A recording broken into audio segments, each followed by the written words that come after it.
ರೊಪ್ಪ ಗ್ರಾಮ ಪಂಚಾಯತಿಯಲ್ಲಿ ನಡೆದಿದೆ ಎನ್ನಲಾದ ಅವ್ಯವಹಾರನ ತನಿಖೆಗೆ ಒಳಪಡಿಸಬೇಕೆಂದು ಕಳೆದ 10 ದಿನಗಳಿಂದ ರೊಪ್ಪ ಗ್ರಾಮ ಪಂಚಾಯತ್ ಸದಸ್ಯ ಗೋರಸ್ಮಾವು ಹನುಮಂತರಾಯಪ್ಪ ಪಂಚಾಯತಿಯ ಆವರಣದಲ್ಲಿ ಪ್ರತಿಭಟನೆಯನ್ನು ನಡೆಸುತ್ತಿದ್ದು, ಇನ್ನು ಶುಕ್ರವಾರ ಪಾವಡ ತಾಲೂಕು ರೈತ ಸಂಘದ ಅಧ್ಯಕ್ಷರಾದ ನರಸಿಂಹರೆಡ್ಡಿ ಆಗಮಿಸಿ ಬೆಂಬಲಿಸಿ ಮಾತನಾಡಿದ್ದಾರೆ.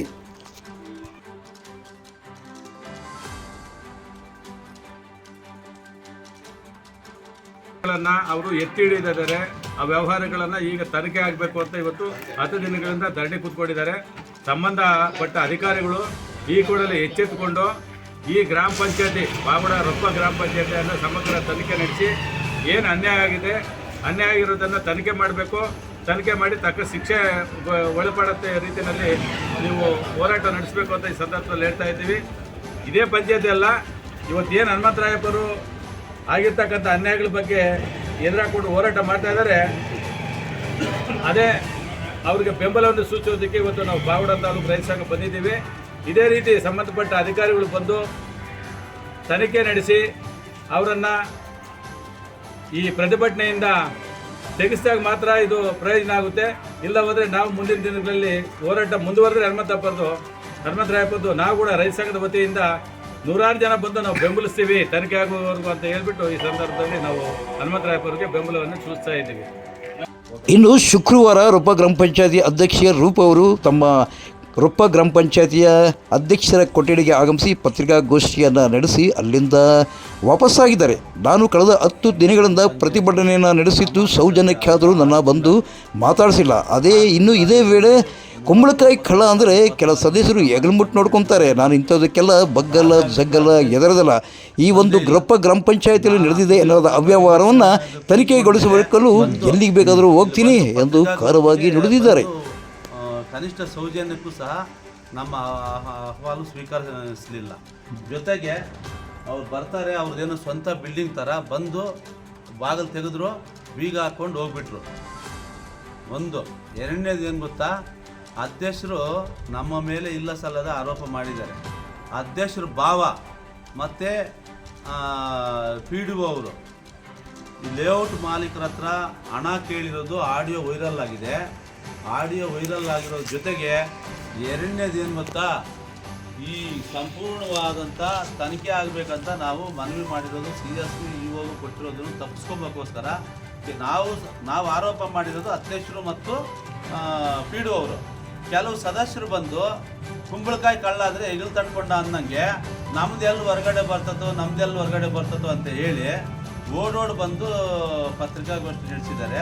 ಆ ಪತ್ರಿಕಾಗೋಷ್ಠಿ ನಡೆಸಿರೋದಕ್ಕೆ, ನಮ್ಮ ಮೇಲೆ ಆರೋಪ ಹೊರಿಸಿರೋದಕ್ಕೆ ನಾವು ಯಾವುದೇ ರೀತಿಯ ಬಾಧೆ ಇಲ್ಲ ಮತ್ತು ಭಯನೂ ಇಲ್ಲ.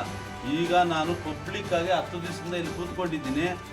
ಅವ್ರಿಗೇನಾದರೂ ನಾನು ಹಣ ತಗೊಂಡಿದ್ದೀನಿ ಅಂತ ಆಗಲಿ ಇನ್ನೊಂದಾಗಲಿ ಅವ್ರದ್ದಿದ್ರೆ, ನಾನು 3 ಎಕರೆಗೆ 30 ಲಕ್ಷ ತಗೊಂಡಿರೋದೇ ನಿಜ ಆದರೆ ಅವ್ರು 56 ಎಕರೆಗೆ ಎಷ್ಟು ಕೋಟಿ ತಗೊಂಡಿರ್ಬೋದು ಅಂತ ನೀವೇ ಊಹೆ ಮಾಡಿ. ಅವ್ರಿಗೇನು ನನ್ನ ಮೇಲೆ ಆರೋಪ ಮಾಡೋಕ್ಕೆ ಇದಿಲ್ಲದೆ ಇವಾಗ 10 ದಿವಸ ಆದಮೇಲೆ ಒಂದು ಕುಂಟುನಪ್ಪ ಹೇಳ್ಕೊಂಡು ಅಧ್ಯಕ್ಷನ ಬಂದು ಕೂಡಿಸ್ಕೊಂಡು ಮಾಜಿ ಅಧ್ಯಕ್ಷರಾದ ರಾಮಾಂಜನಪ್ಪ ಹೇಳ್ತಾ ಇದ್ದಾರೆ, ಅವರ ಅವಧಿಯಲ್ಲಿ 50 ಲಕ್ಷ ಅವ್ಯವಹಾರ ಆಗಿದೆ ಅಂತೇಳಿ ನಾನು ಮನವಿ ಕೊಟ್ಟಿದ್ದೀನಿ ಜಿಲ್ಲಾ ಪಂಚಾಯತ್ಗೆ. ಆ ಮನವಿ ಪ್ರಕಾರ ಹಿಂದೆ ಇದ್ದಂಥ PDO ರವಿ ಜಾಮಗೊಂಡ ಅವ್ರ ಮೇಲೆ ರಾಮಾಂಜನಪ್ಪ ಅಧ್ಯಕ್ಷರಾಗಿದ್ದಾಗ, ಬೊಮ್ಮನಹಳ್ಳಿ ರಾಮಾಂಜನಪ್ಪ ಅಧ್ಯಕ್ಷರಾಗಿದ್ದಾಗ ರಾಮಾಂಜನಪ್ಪ ಅಂತ ಅವರು ಆಗಿದ್ದಾಗ 50 ಲಕ್ಷ ಸಾಮಾನ್ಯ ಸಭೆ ಮಾಡ್ದೇ ಡ್ರಾ ಮಾಡ್ಕೊಂಡಿದ್ದಾನೆ. ಅದ್ರ ವಿರುದ್ಧ ನಾವು ಸ್ಟ್ರೈಕ್ ಮಾಡಿದ್ವಿ, ಪ್ರತಿಭಟನೆ ಮಾಡಿದ್ವಿ. ಆವಾಗಲೂ ಮನವಿ ಕೊಟ್ಟ ಮೇಲೆ ಈ ಹಿಂದೆ ಇದ್ದಂಥ EO ಅವರು PDO ರವಿ ಜಾಮಗೊಂಡ ಅನ್ನೋರ ಮೇಲೆ 1 to 4 ಚಾರ್ಜ್ ಮಾಡಿದ್ದಾರೆ. ನನ್ನ ಮೇಲೂ ಎಲ್ಲ ಕೇಸ್ ದಾಖಲಾಗ್ತದೋ ಅಂತೇಳಿ, ಸ್ವಾಮಿ ನಂದು ಏನು ಕೆಲಸ ಇಲ್ಲ, ನಾನು ಬೆಂಗಳೂರಲ್ಲಿ AC ರಿಪೇರಿ ಮಾಡ್ಕೊಂಡನು, ನಾನು ಸುಮ್ಮನೆ ಇರ್ತೀನಿ ಹೋಗ್ಬಿಡ್ತೀನಿ ಅಂತ ಹೇಳ್ದನು. ಎಲ್ಲಿ ನನ್ನ ಮೇಲೆ ಯಾವಾಗ ಬಂದು ಕೇಸ್ ದಾಖಲಾಗ್ತಾರೋ ಅಂತೇಳಿ ಕೆಲವು ಸದಸ್ಯರನ್ನ ಮತ್ತು ಅಧ್ಯಕ್ಷರುಗಳು ಎತ್ಕಟ್ಕೊಂಡು ಇಲ್ಲೇ ಕಾದ್ಕೊಂಡಿದ್ದಾನೆ. ಅವ್ರಿಗೆ ನಿಜವಾದ ಬದ್ಧತೆ ಇದ್ದರೆ, ಅವ್ರು ಯಾವುದೇ ನಾನು ಕಾಯಿಲೆ ಬಗ್ಗೆ ಮಾತಾಡಲ್ಲ, ನಿಜವಾದ ಅಧ್ಯಕ್ಷರಿಗೆ ಅಭಿವೃದ್ಧಿ ಬಗ್ಗೆ ಕಾಳಜಿ ಇದ್ದರೆ ಸಾಮಾನ್ಯ ಸಭೆ ರದ್ದು ಆದ ತಕ್ಷಣ 3 ದಿವಸಕ್ಕಾಗಲಿ ವಾರಕ್ಕಾಗಲಿ ಸಾಮಾನ್ಯ ಸಭೆ ಕರಿಬೇಕು. ಯಾಕಂದರೆ 1 ತಿಂಗಳಿಗೊಂದು ಸರಿ ಸಭೆ ಕರೆದಿಲ್ಲ ಅವರು. 6 ತಿಂಗಳಾಗಿದೆ ನಾನು ಪ್ರತಿಭಟನೆ ಮಾಡ್ತಾ ಇದ್ದೀನಿ. ಸೌಜನ್ಯಕ್ಕೂ ಅಧ್ಯಕ್ಷರು ಭೇಟಿ ಮಾಡಿಲ್ಲ. ಯಾಕಂದರೆ ಅಧ್ಯಕ್ಷರು ನನ್ನ ಮೇಲೆ ವಿನಾಕಾರಣವಾಗಿ ಆರೋಪ ಮಾಡೋದ್ರ ಜೊತೆಗೆ ಕೆಲವರು ಹೇಳ್ಕೊಟ್ಟಿರೋದನ್ನು ಮಾತಾಡೋಕ್ಕೆ ಮಾತ್ರ ಬಂದಿದ್ದಾರೆ. ಅವ್ರು ಏನು ಮಾಡಿಲ್ವಲ್ಲ, ಮಾಡದೇ ಇರೋರಿಗೆ ನನ್ನ ಹತ್ರ ಬಂದು ಮಾತಾಡ್ಬೋದಾಯಿತು. ಎರಡನೇದು ಅವ್ರ ಭಾರಿ ರಾಜಕೀಯದಲ್ಲಿ ಹೆಸರು ಗಳಿಸಿರೋ ವ್ಯಕ್ತಿ, ರಾಜಕೀಯದಲ್ಲಿ ಹೆಸರು ಗಳಿಸಿದ್ದಾರೆ, ದುಡ್ಡು ಗಳಿಸಿದ್ದಾರೆ. ನಾನು ಅದ್ರ ಬಗ್ಗೆ ಮಾತಾಡಲ್ಲ.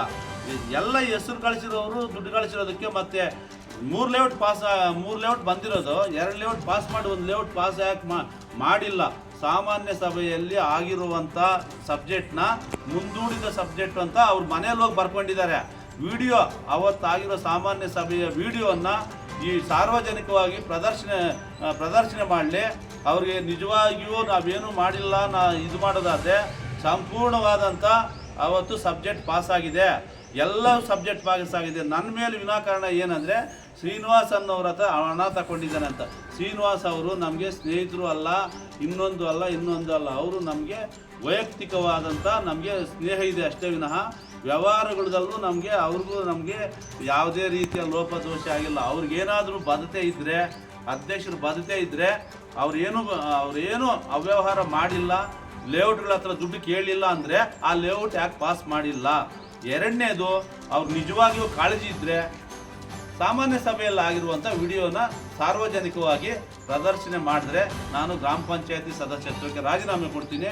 ಇಲ್ಲ ಅವರು ಕೇವಲ ಅಧ್ಯಕ್ಷ ಸ್ಥಾನಕ್ಕೆ ರಾಜೀನಾಮೆ ಕೊಡೋಕ್ಕೆ ಸಿದ್ಧರಿದ್ದಾರೇನೋ, ನಾನು ಈ ಮೂಲಕ ಅಧ್ಯಕ್ಷರಿಗೆ ಶ್ರೀಮತಿ ರೂಪಾ ಅವರಿಗೆ ಬಹಿರಂಗವಾದ ಸವಾಲು ಆಗ್ತಾ ಇದ್ದೀನಿ.